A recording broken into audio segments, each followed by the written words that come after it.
ಅಧಿಕಾರಕ್ಕಾಗಿ ಶಕ್ತಿ ದೇವತೆ ಮೊರೆ ಹೋದ ಡಿಕೆಶಿ ತಾಯಿ ಸನ್ನಿಧಿಯಲ್ಲಿ ಖಡ್ಗಮಾಲಾ ಸ್ತೋತ್ರ ಪಠಣೆಯನ್ನ ಮಾಡಿದ್ದಾರೆ. ಅಧಿಕಾರಕ್ಕಾಗಿ ಶಕ್ತಿ ದೇವತೆ ಮೊರೆ ಹೋದ ಡಿಕೆಶಿ ತಾಯಿ ಸನ್ನಿಧಿಯಲ್ಲಿ ಖಡ್ಗಮಾಲಾ ಸ್ತೋತ್ರ ಪಠಣೆಯನ್ನ ಮಾಡಿದ್ದಾರೆ. ಹಾಸನಾಂಬೆ ದರ್ಶನ ಬಳಿಕ ಡಿಕೆಶಿ ಅಚ್ಚರಿಯ ಹೇಳಿಕೆಯನ್ನ ಕೊಟ್ಟಿದ್ದಾರೆ. ದೇವರಿಗೂ ಭಕ್ತನಿಗೂ ವ್ಯವಹಾರದ ಸ್ಥಳ ಅಂತ ಹೇಳಿದ್ರೆ ಅದು ದೇಗುಲ.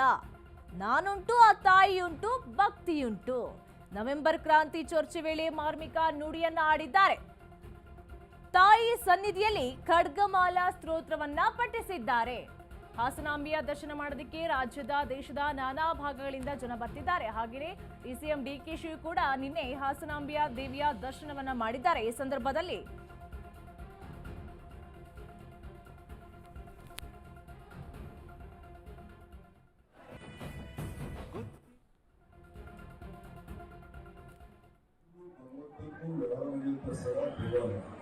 ಸೊ ನಾವುಂಟು, ಆ ತಾಯಿ ಉಂಟು, ನಾವುಂಟು, ಭಕ್ತಿ ಉಂಟು. ಅದು ಕೂಡ ಒಳ್ಳೆದಾಗ್ಲಿ.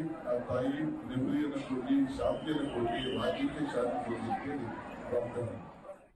ನಾವುಂಟು, ಆ ತಾಯಿ ಉಂಟು, ನಾವುಂಟು, ಭಕ್ತಿ ಉಂಟು. ಅದು ಕೂಡ ಒಳ್ಳೆದಾಗ್ಲಿ. ಆ ತಾಯಿ ನೆಮ್ಮದಿಯನ್ನು ಕೊಡಿ, ಶಾಂತಿಯನ್ನು ಕೊಡಿ, ರಾಜ್ಯಕ್ಕೆ ಶಾಂತಿ ಕೊಡಿ ಅಂತೇಳಿ ಪ್ರಾರ್ಥನೆ.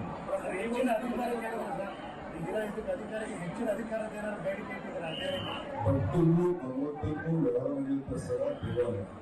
ಸೊ ನಾವುಂಟು, ಆ ತಾಯಿ ಉಂಟು, ನಾವುಂಟು, ಭಕ್ತಿ ಉಂಟು. ಸಿಎಂ ಹಾಸನಾಂಬೆಯ ದರ್ಶನವನ್ನ ಮಾಡಲಿದ್ದಾರೆ. ಇಂದು ಮಧ್ಯಾಹ್ನ 1 ಗಂಟೆಗೆ ಹಾಸನಕ್ಕೆ ಸಿಎಂ ಭೇಟಿಯನ್ನ ನೀಡಲಿದ್ದಾರೆ. ಹಾಸನಾಂಬೆಯ ದರ್ಶನಕ್ಕೆ ಮುಂದಾಗಿದ್ದಾರೆ ಸಿಎಂ ಸಿದ್ದರಾಮಯ್ಯ. ದೇವಿಯ ದರ್ಶನವನ್ನ ಪಡಿತಾರೆ ಸಿಎಂ ಸಿದ್ದರಾಮಯ್ಯನವರು. ನಿನ್ನೆ ಡಿಕೆಶಿ ಭೇಟಿಯನ್ನ ನೀಡಿದ್ರು. ಇವತ್ತು ಸಿದ್ದರಾಮಯ್ಯ ವಿಸಿಟ್ ಅನ್ನ ಕೊಡಲಿದ್ದಾರೆ. ಇವತ್ತು ಮಧ್ಯಾಹ್ನ 1 ಗಂಟೆಗೆ ಹಾಸನಕ್ಕೆ ಭೇಟಿಯನ್ನ ನೀಡ್ತಾರೆ ಸಿಎಂ ಸಿದ್ದರಾಮಯ್ಯನವರು. ಹಾಗಾದ್ರೆ ಅಧಿಕಾರಕ್ಕಾಗಿ ಶಕ್ತಿ ದೇವತೆ ಮೊರೆ ಹೋದ್ರ ನಾಯಕರು ಎನ್ನುವಂತಹ ಪ್ರಶ್ನೆ ಕೂಡ ಮೂಡ್ತಾ ಇರುವಂತದ್ದು. ನಿನ್ನೆ ಡಿಕೆಶಿ ಹಾಸನಾಂಬೆ ದೇವಿಯ ದರ್ಶನವನ್ನ ಮಾಡಿದ್ರು. ಇವತ್ತು ಸಿಎಂ ಸಿದ್ದರಾಮಯ್ಯ ಮಧ್ಯಾಹ್ನ 1 ಗಂಟೆ ಅಷ್ಟೊತ್ತಿಗೆ ದೇವಿಯ ದರ್ಶನವನ್ನ ಪಡೆಯಲಿದ್ದಾರೆ ಎನ್ನುವಂತ ಸುದ್ದಿ ಕೂಡ ಬರ್ತಾ ಇದೆ. ಅಧಿಕಾರಕ್ಕಾಗಿ ಹಾಗಾದ್ರೆ ಶಕ್ತಿ ದೇವತೆ ಮೊರೆ ಹೋದ್ರ ನಾಯಕರು. ಡಿಕೆಶಿ ಬೆನ್ನಲ್ಲೇ ಇವತ್ತು ಸಿದ್ದರಾಮಯ್ಯ ಹಾಸನಕ್ಕೆ ವಿಸಿಟ್ ಅನ್ನ ಕೊಡಲಿದ್ದಾರೆ. ಇಂದು ಮಧ್ಯಾಹ್ನ 1 ಗಂಟೆಗೆ ಹಾಸನಕ್ಕೆ ಸಿಎಂ ಭೇಟಿಯನ್ನ ನೀಡಲಿದ್ದಾರೆ. ದೇವಿಯ ದರ್ಶನವನ್ನ ಪಡಿತಾರೆ ಸಿಎಂ ಸಿದ್ದರಾಮಯ್ಯನವರು.